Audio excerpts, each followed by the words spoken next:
Hi friends, Audrey Carlin here. I'm super excited to introduce you to my very first sexy women's fiction novel, What the Heart Wants, published by HQN Books, Harlequin. And this book has been a long time coming. It is so deeply personal to me as it has a lot of my own desires, wants, and the places I've been, as well as my assistant's heritage in the Native American culture with Comanche and Navajo represented. And I'm excited to share this with you because Wanderlust is such a profound thing for me, as well as I think for women everywhere. And Suda K, the heroine in this journey, has been on an adventure for the past 10 years of her life, and she is driven by her mother's letters that she left her after she had passed. And she left her sister behind, she left the love of her life, and she went on this journey to find herself. And in doing so, she found love, she found light, she found joy, but she didn't find home. And it only took her going back home, connecting with her sister Evie and her old flame Camden, as well as coming back to the reservation and spending time with her grandfather Tasuda to really truly settle down and find roots and figure out that sometimes the hardest journey is the one you take home. So I'd like to read today a bit of the book for all of you so you can kind of get a taste of what you're going to experience in this novel. I've never done this before, so please bear with me. Present day. Wanderlust. A word for some, a lifestyle for others. Wanderlust is not something that's easy to ignore. It lives and breathes inside you, a yearning that's hard to describe. Once you know it's there, alive, calling out to you, enchanting your thoughts with grand adventures and discoveries, you are driven to make one of two choices. Accept its siren call or banish it forever. Like my mother, I felt the empty hole in my gut that urged me to move on, to go, to flee, to fly. It still lives inside me, sometimes satisfied but never full, always yearning for something more. From place to place I went. For a decade, I lived the life of a true wanderer, slept on the couches of people I met at a concert, caravanned with other nomads, performed with a belly dancing crew all over Europe, and enjoyed all types of pleasures. Sumptuous foods around the world, sensuous clothing that flirted and aroused, visited exotic locales most people could only imagine in their wildest dreams.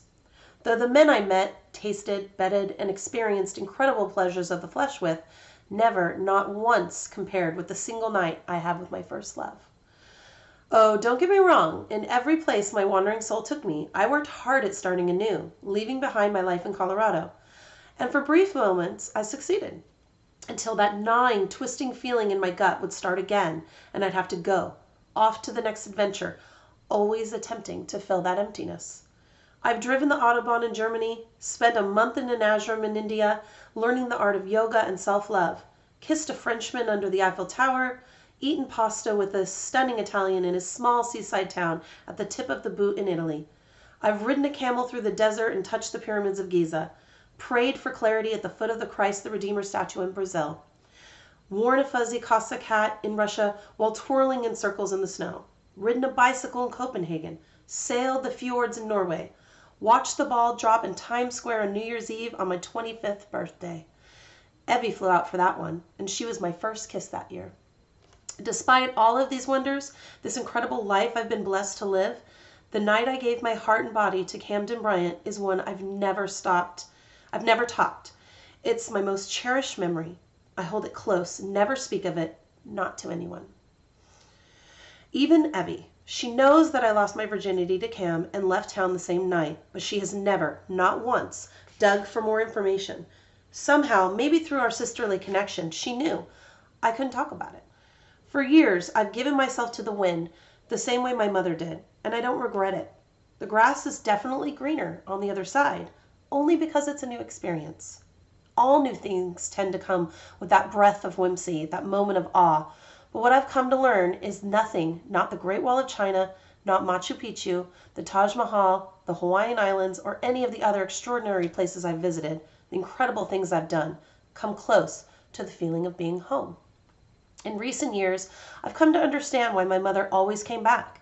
It wasn't just Evie and me or our grandfather Tasuda, the reservation back home in Oklahoma, or even Colorado where we ended up. It was all of it, the entire kit and caboodle. It was the green grass of familiarity, a beauty Mom already knew existed, not one she had to search for. I clutch Mom's letter while the plane makes its final descent into Denver International Airport. With shaking fingers, I open the letter and take a full breath, remembering where I was just 18 hours ago. Australia, my 28th birthday.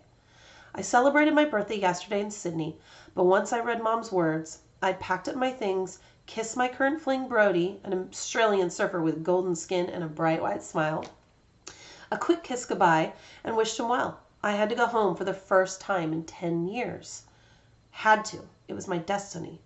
Brody, being the total hippie, Mother Nature-loving, pleasure-giving sweetheart that he is, understood. He didn't even question me. He knew the score. Every man I spent any time with over the past decade knew the score. Suda K. Ross went where the wind took her. So that's a little bit about Suda K. and the vibe and connection that she has with the reader. I would love for you guys to have a copy, this hardback. If you would like to win this in a giveaway, just tag a friend in this video, whether you're on Facebook, Instagram, Twitter, wherever. We will pick a winner at the end of the week, and I will sign it and mail it to that winner. And make a comment below saying that you can't wait to read it or to fly free, which is the theme in this book. And I look forward to you guys reading it. It comes out on July 28th, which is Tuesday. And you can pre-order it now. It's available in ebook, print, hardback, as well as audio. I look forward to your guys' feedback and thoughts. Thanks. Have a great day.